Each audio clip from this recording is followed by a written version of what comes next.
Oops! Have you ever wondered what is the benefit we can get from the food that we eat? Is it good or bad for our health? If you are curious, let us know what we can get from them. Good day, class, and welcome to our science class. I hope that you are enjoying today as we learn all about the biomolecules today. Let us have a better understanding of our lesson. Last time, we have discussed about the classification and structures of biomolecules, and now we are going to tackle about its functions. Every biomolecule has its characteristics and designated to perform some specific function essential for life. So let's see what they are all about. So first, we have the carbohydrates. Carbohydrates is a vital part of our healthy diet because it provides the energy for us to do work. Scientifically, it is a polyhydroxyaldehyde or polyhydroxyketone.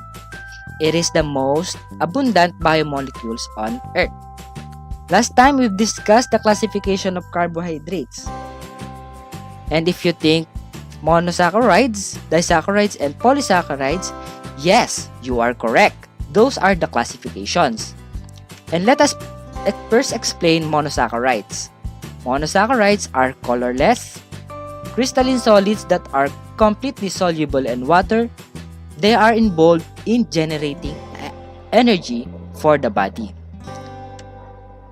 The disaccharides, there are three examples that we discussed last meeting. You are correct again if you think the maltose, lactose, and the sucrose. And again, the maltose is the combination of two sugar molecules, which is the glucose and another glucose. Maltose is important intermediate in starch and glycogen digestion. Next is the lactose. It is the combination of galactose and glucose, and its major function is animal energy source. Remember that human belongs to class Mammalia, and lactose can be found in milk. So as we grow, we have learned that human needs the milk of a mother in order to grow, right? Next, we have the sucrose. It is the combination of glucose and fructose. It is the product of photosynthesis. Why? Simple, because a fructose is a fruit sugar. Okay?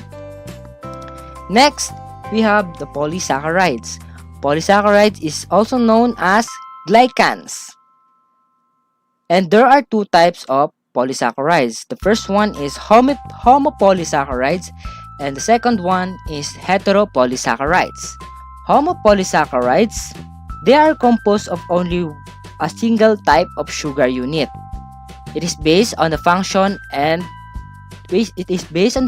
they perform.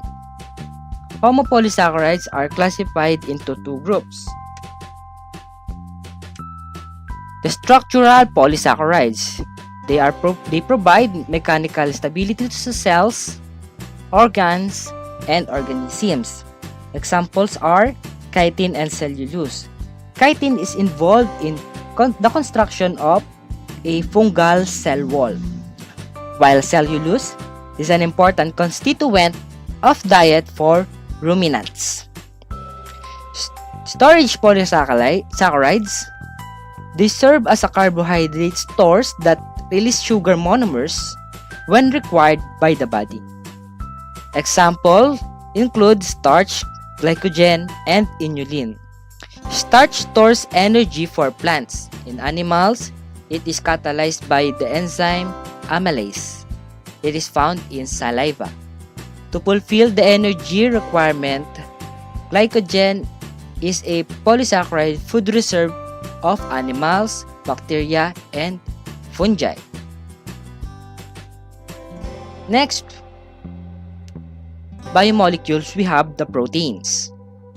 There are about 22 amino acids that are involved in the synthesis of protein according to their location and function.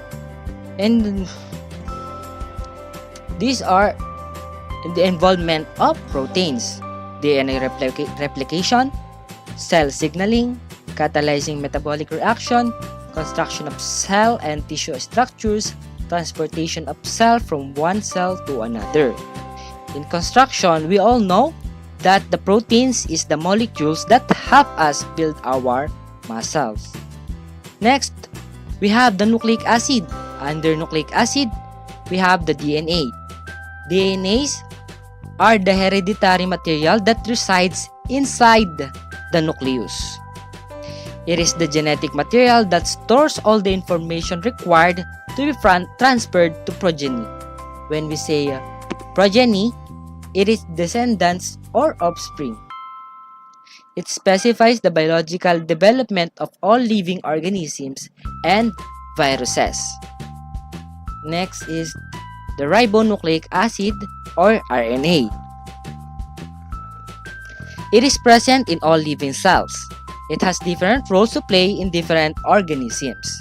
It acts as a genetic material in some viruses and has enzymatic activity in other organisms where it is called ribozyme. The importance of RNA and DNA is incomparable. DNA carrying the genetic information can't leave its home, which is the nucleus, and this is why RNA exists.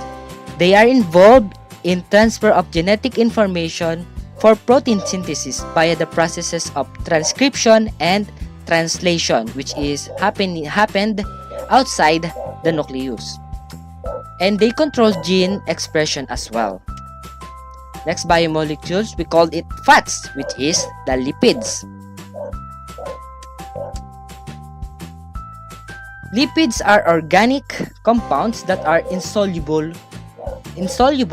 in water, involved in membrane structure and energy source.